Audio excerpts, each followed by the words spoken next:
Bienvenue sur Parole d'écopreneurs, les parcours inspirants de celles et ceux qui entreprennent autrement. Un podcast Kaya avec le soutien de la Loterie Nationale. Bienvenue pour un nouvel épisode Midoricast, votre podcast sur les initiatives positives en faveur de l'environnement. Nous sommes aujourd'hui au salon Batibo. C'est une rubrique, comme vous l'aurez compris, Kaya. Et aujourd'hui, j'ai l'honneur, parce que ça faisait longtemps que j'avais envie de te rencontrer, Sylvie, j'ai l'honneur d'avoir Sylvie qui représente Consomme Action. Sylvie, la première question que je vais te poser, c'est de ton rêve d'adolescente à ce jour. Qu'est-ce qui s'est passé? Est-ce que tu es aligné avec ton rêve? Ça va nous permettre de voir un peu ce qui a guidé tes choix d'études et ta carrière, de voir d'où tu viens pour finalement où tu es maintenant. Belle question, hein? Oui, c'est une belle question. Et ce qui est marrant, c'est qu'en réfléchissant à cette question, je me dis qu'en fait, elle a complètement fait un sens inversé. Au départ, moi, j'ai fait des études de marketing et donc je partais, j'imaginais aller vivre aux États-Unis. The business is business. Voilà, le big truc, c'était logique et tout. Et je ne vivais pas dans une famille avec des valeurs très engagées ou des choses comme ça. Donc voilà, c'était le chemin qui me paraissait logique. Et puis, c'est ma carrière professionnelle qui, petit à petit, m'a re-questionnée, où je me suis reposé des questions par rapport au chemin que je voulais faire. Et je me suis de toute façon rendu compte que, les États-Unis ne sont pas pour moi parce que c'est des gens qui restaient très superficiels et que j'avais quand même besoin d'une connexion plus proche. Et en fait, voilà, il y a eu après un moment spécifique dans ma vie qui m'a vraiment fait prendre une décision, une inversion de chemin. Et à partir de ce moment-là, les planètes se sont alignées et aujourd'hui, j'ai le sentiment d'être dans l'alignement que je recherchais. Quel rôle joues-tu au sein de Consomme Action? Je suis la directrice, mais j'aime pas trop ce mot-là, la directrice, parce que ça fait un peu bababa. Plutôt, je me dirais la fondatrice, la créatrice de ce projet, de ce petit bébé que j'ai voulu faire émerger il y a maintenant 3 ans, qui aujourd'hui est bel et bien concret. Et mon rôle, c'est plutôt d'aiguiller, de pousser aussi. Enfin, moi, j'ai tendance à dire qu'en fait, on va toujours à contre-courant, là. Un peu le sentiment il y a tout le monde d'un côté, puis nous, on va de l'autre côté pour montrer qu'il y a autre chose. J'aime bien, moi, ça. Voilà, oui, c'est bien, mais parfois, c'est épuisant. Mais en tout cas, on montre beaucoup les alternatives et ça demande finalement d'aller à contre-courant et de montrer qu'il y a des alternatives et d'appuyer sur le champignon continuellement. Pour ceux qui ne connaîtraient pas Consomme Action, est-ce que tu peux faire découvrir votre activité, vos objectifs, vos missions? Parce que c'est une mission que vous vous êtes donnée. Consomme Action est vraiment né d'un besoin du secteur. Et le secteur, c'est qui? C'est des commerces de vrac ou de réemploi. Ça va être également des magasins bio. Mais ça va être aussi tout ce qui est transformateur, producteur, bio, alimentation durable et non alimentaire. Parce qu'on a aussi des gens qui font de la cosmétique ou de la détergence en vrac. Et puis, on a également des prestataires de services et de l'ORECA. Tous ces gens se disaient, il y a plein de fédérations qui existent, représentatives des secteurs Dans lesquels de ils commerce, sont. voilà, mais ils n'ont pas du tout les valeurs qu'ils défendent. Et souvent, ces magasins, avec la notion de vrac, de réemploi, ils vont jusqu'à se poser la question de comment le producteur est rémunéré, quelle est l'origine des produits, où est-ce que je vais les acheter, est-ce que je vais au plus local possible. Puis j'ai évidemment la notion de le moins d'emballage possible, le moins d'impact au niveau environnemental. Et donc, ils disaient, nous, il nous faudrait une fédération qui nous comprenne dans nos réalités. Et de là a émergé Consomme Action pour venir dire, voilà, nous, on va les fédérer.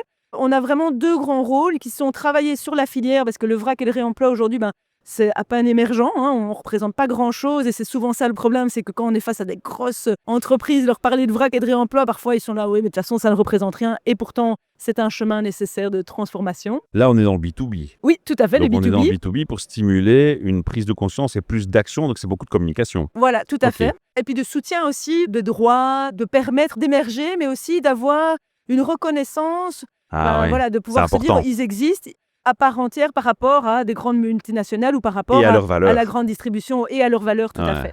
Et alors l'autre côté, c'est on a tout l'aspect filière, où là aujourd'hui la filière, il faut la faire connaître un peu à tous, parce qu'aujourd'hui, même si on a déjà entendu parler tant au niveau professionnel qu'au niveau personnel du vrac, concrètement, c'est quoi? Est-ce que ça existe? Est-ce qu'il y a des endroits où je peux y aller, etc. Et la filière, c'est dire au plus il y aura d'acteurs disponibles, au plus le consommateur pourra se tourner vers des produits sans emballage ou avec des emballages réutilisables. Là, on fait tout un travail vers le B2C. On a des animations vers le grand public au travers de salons, d'événements, d'outils, de sites internet, etc. pour sensibiliser à la question du vrac et du réemploi des emballages. Waouh, ça c'est vraiment inspirant, hein. Est-ce qu'à un moment donné, vous pouvez prendre action et dire, nous on défend aussi les consommateurs? Ou est-ce que ça ne rentre pas dans votre mission? Aujourd'hui, ça ne rentre pas vraiment dans notre mission parce qu'on n'a pas un pool de consommateurs qui viendraient nous donner des informations. Par contre, on a fait une étude pour comprendre le comportement des consommateurs par rapport au vrac et au réemploi et ça nous nourrit. Donc, c'est quelque chose qu'on peut utiliser comme matière première pour faire des outils et des choses comme ça. Par contre, au niveau du secteur, oui, on est vraiment leur porte-voix, on est vraiment leur représentant. Indirectement, quand on est représentant du secteur, ça va éveiller des questions. Il faut de la disponibilité de cette proposition vrac et réemploi, aller jusqu'au consommateur et indirectement être le porte-voix des consommateurs en disant si on veut que les consommateurs se tournent vers plus de vrac, et de réemploi, eh bien, il faut soutenir des initiatives de ce type-là et permettre qu'il y en ait de plus en plus en Belgique. Tu es en train de m'expliquer que tu assumes totalement le canal de communication, c'est-à-dire que tu vois le côté émetteur-récepteur en tenant compte des B2B, qui sont les émetteurs, et du récepteur, du client, qui peut devenir lui un émetteur de feedback vers le B2B. Le canal est complet. Ouais.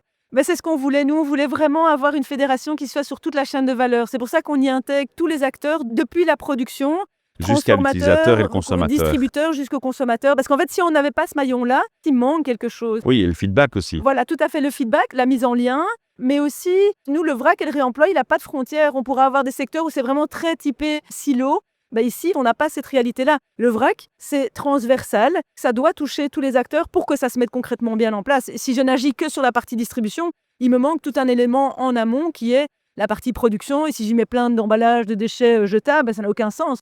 Il faut prendre la totalité jusqu'au bout. Il y a 3 langues nationales, donc la première question que je vais poser par rapport à ça, c'est vous êtes actif uniquement en Bruxelles, région bruxelloise et Wallonie, vous êtes aussi actif en Flandre. Est-ce qu'on peut en toucher un mot? On est sur toute la Belgique. On a par contre essentiellement des actions actuellement sur le côté francophone.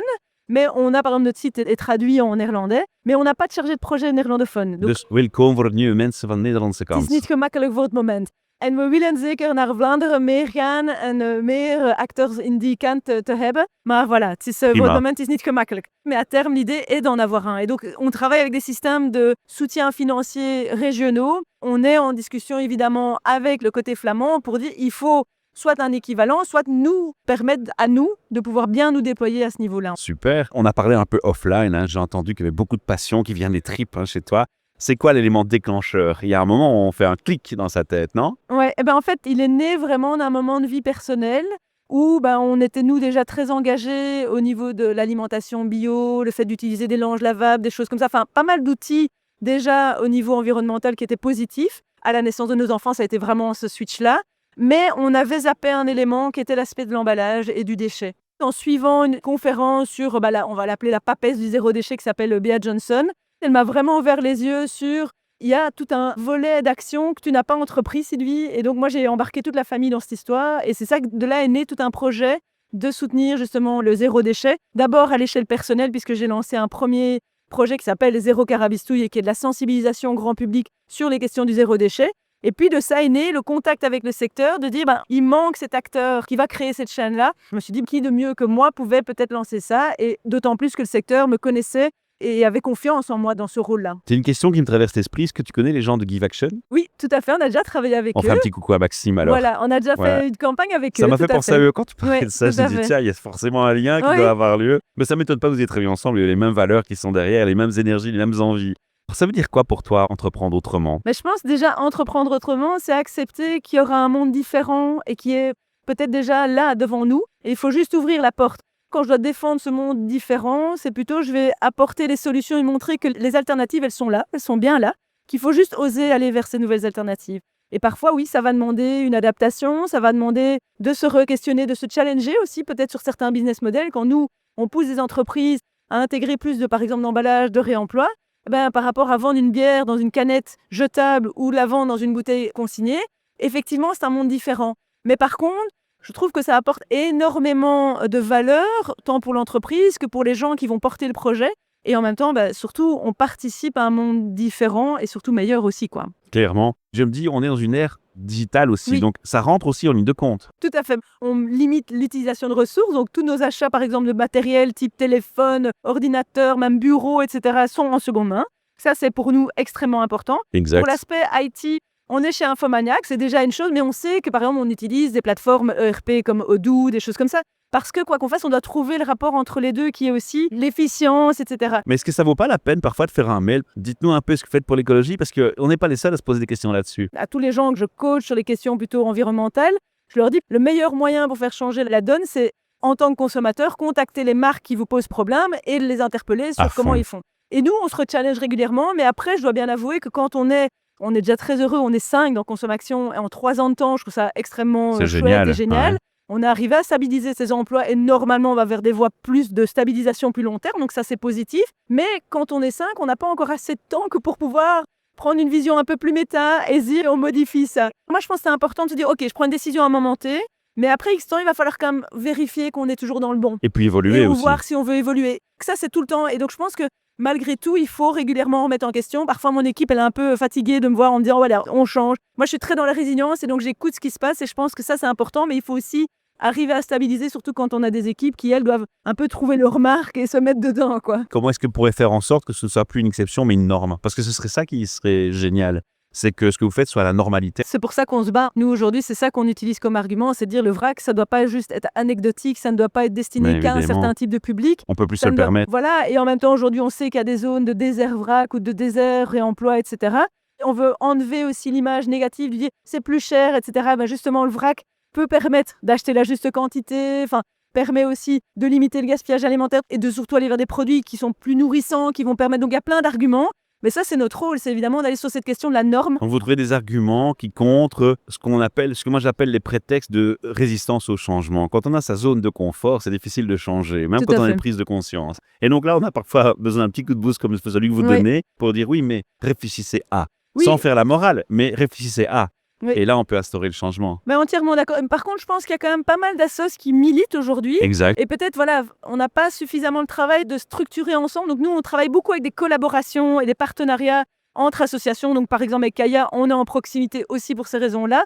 C'est important de pouvoir se dire, OK, on a chacun nos terrains d'action. On a parfois chacun nos petits portefeuilles, entre guillemets, de matière ou de sujet. Mais par contre, il y a plein de choses de synergie possibles. J'aime animer, en fait, ces collaborations. Mais évidemment, ça rend les choses encore plus complexes parce que ça rajoute plus Et de c'est travail. time consuming, Voilà, très chronophage. fort. Alors je vais te demander, tu as dit que tu étais directrice, même si tu n'as pas le terme.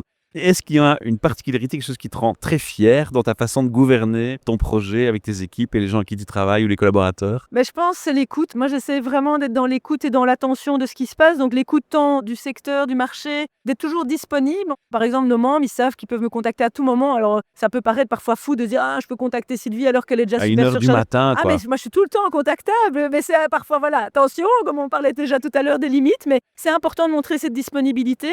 Mais en tout cas, oui, je pense que c'est au travers de cette confiance et aussi le fait, moi j'aime le terme facilitateur de solutions. Et donc j'invite J'adore. tous mes J'adore. acteurs, tant les acteurs concrets de terrain que mon équipe, à être des facilitateurs de solutions. Chacun est force de proposition, chacun peut amener une pierre à l'édifice.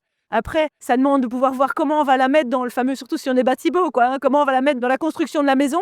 Mais en tout cas, ces regards parallèles, ces images, ces idées sont là pour ça. Et donc, je suis toujours ouverte à plein de nouveautés. Il faut juste parfois un peu prioriser, ce qui est moins ma facilité, parce que moi, je veux tout faire. On va un peu parler du futur, du changement. Il y a des acteurs qui pourraient vraiment changer la donne. C'est le monde du politique. Tu sais que Kaya, on est très actif avec les plaidoyers pour les stimuler, les faire réfléchir. Qu'est-ce que tu penses qu'il faudrait faire? Déjà, nous, on a fait un mémorandum pour la nouvelle législature avec une 20 ou 25 actions concrètes qu'on peut utiliser pour justement faciliter en fait, le chemin vers plus de vrac de réemploi en Belgique. Mais pour moi, ce qui est l'enjeu majeur aujourd'hui, on a un outil qui vient d'émerger à l'Europe qui s'appelle le PPWR, donc c'est Package and Package Waste Regulation, donc qui est une réglementation en lien avec la problématique des La gestion déchets des et surtout déchets. des emballages. Là, il y a les 3 R qui sont considérés, donc c'est refuser, réduire, réutiliser.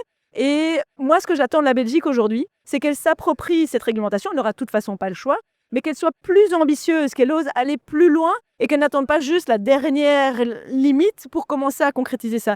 Et la difficulté, c'est qu'en fait, la Belgique est tellement complexe dans sa structure qu'en fait, on va avoir extrêmement difficile à l'intégrer. Et nous, avec ces côtés régionaux, fédéraux, etc., il y a toute une petite guéguerre qui est en train de se mettre en place.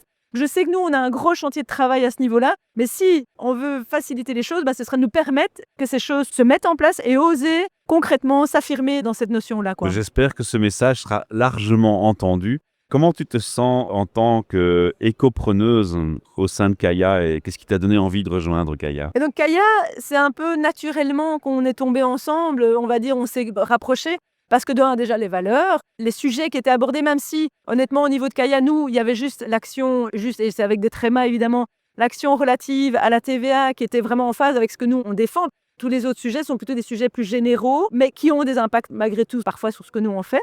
Mais c'est plus par rapport aux acteurs, on a des acteurs communs, on soutient des valeurs communes, on a une vision de faire changer le monde et de montrer que les alternatives, elles sont là et qu'elles doivent être utilisées. Donc nous, on s'appuie sur Kaya, sur tout le plaidoyer politique. Et puis après, nous, on vient rajouter notre plaidoyer politique plus spécifique au vrac et au réemploi. C'est un peu comme un puzzle. L'un sans l'autre, ça n'irait pas. Avec Benoît et Candice, on est régulièrement en contact pour voir comment, ensemble, on assemble nos forces. Ce qu'on fait aussi grâce à ça, c'est que nous, par notre réseau, on apporte encore plus de membres à Kaya. Par le fait de ça aussi, Évidemment. on se renforce. Et le fait que Kaya et Consommation, on puisse dire, c'est pas anecdotique, il y a autant d'acteurs qui sont représentés.